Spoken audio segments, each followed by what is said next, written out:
Part 3 of Module 6, the respiratory system, found in Chapter 20. The respiratory system is composed of the nose, nasal cavity, larynx, which is the throat, larynx, which is the voice box, trachea, also known as the windpipe, bronchi, lungs, and alveoli. Within the larynx is the epiglottis. The epiglottis shuts off the larynx during the swallowing process. The larynx enables humans to speak.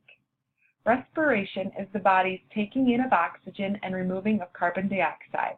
Involves inspiration and expiration to supply cells of the body. The respiratory system serves as an air filter, cleaning inhaled air. Normal changes of aging. The lung strength decreases. Alveoli become less elastic and decrease in number. Airways become stiffer and less elastic. Lung capacity decreases. Rib cage changes and muscle becomes weaker. Cough reflex becomes less effective and cough becomes weaker as well. These are common disorders of the respiratory system. COPD, one of the big ones, chronic obstructive pulmonary disease. You'll hear of this often. This is a progressive disease, meaning it gets worse with time. It leads to difficulty breathing due to obstruction of the airways. People can live with COPD for years, but treatment may be slow and the progression will continue. COPD can be divided into two groups, chronic bronchitis and emphysema. Bronchitis is inflammation of the bronchi. Emphysema is air trapping in weakened or broken alveoli, often caused from chronic bronchitis or cigarette smoke that damages the alveoli. Asthma is a chronic episodic disorder where irritants or allergens such as pollen or dust, infection, and cold air cause inflammation in the airway.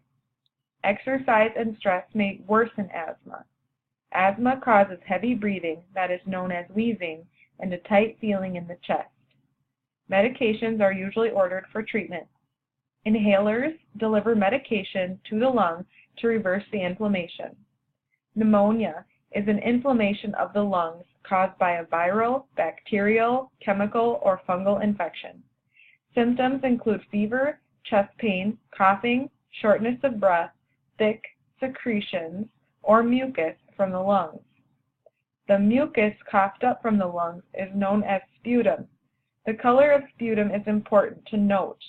Clear or white sputum is normal. Thick yellow or green is a sign of bacteria.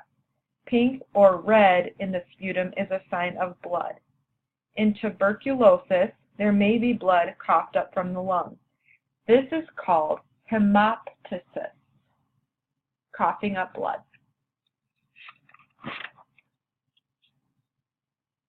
Respiratory complications need to be taken very seriously.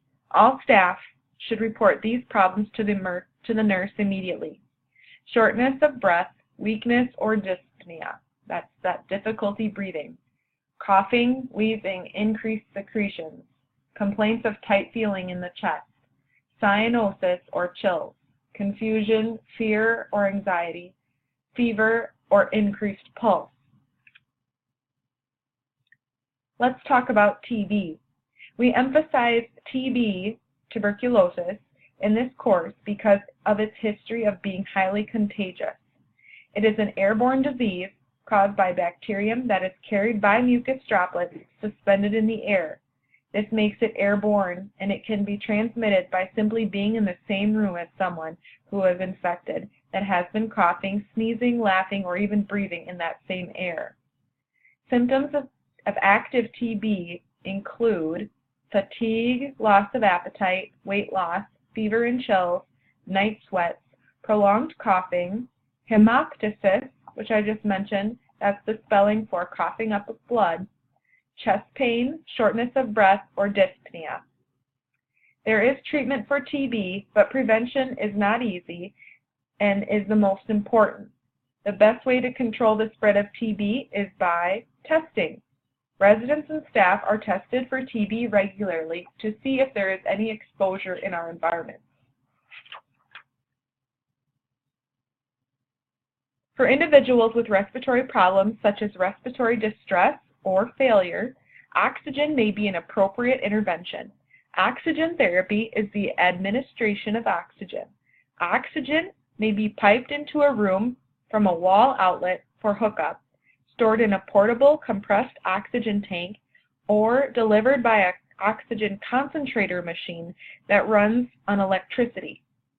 Tubing will connect to the delivery unit and a device will be applied to the resident to allow the oxygen to flow into their nose or mouth.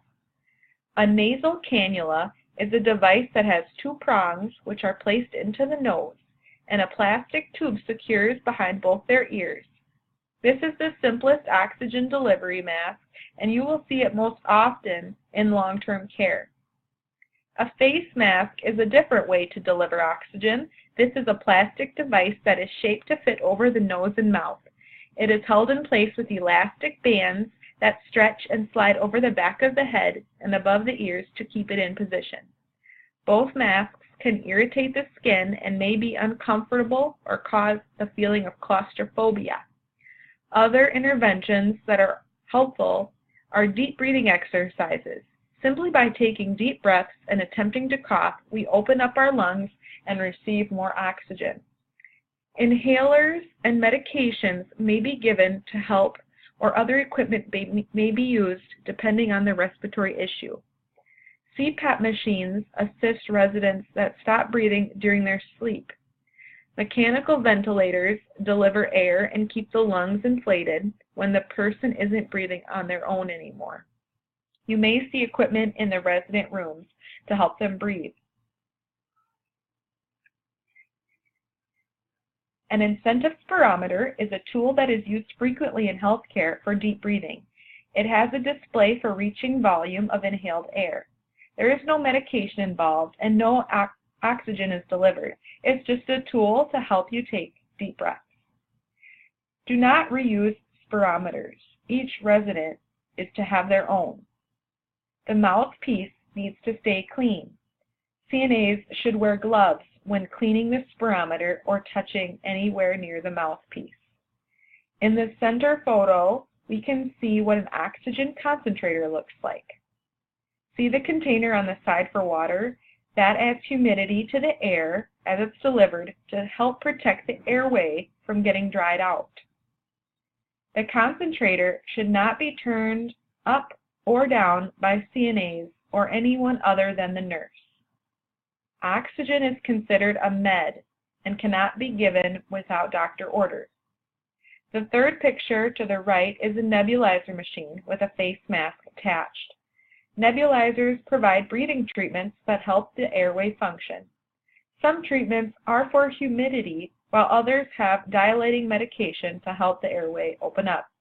Do not take off a nebulizer unless the nurse says it's okay. The nurse will set up the nebulizer for the resident that needs it. The CNA is there to make sure the resident keeps the mask on during the treatment and reports to the nurse when it's through.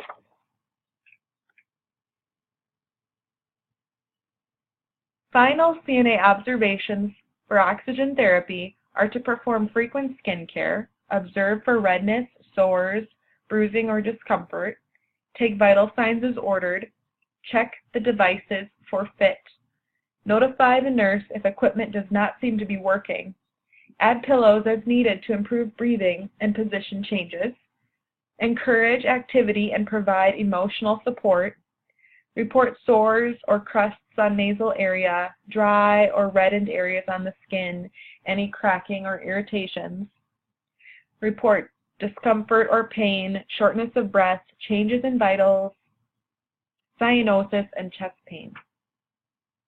This concludes the information for this part of Module 6 on the respiratory system. Please continue to review the chapter in your textbook.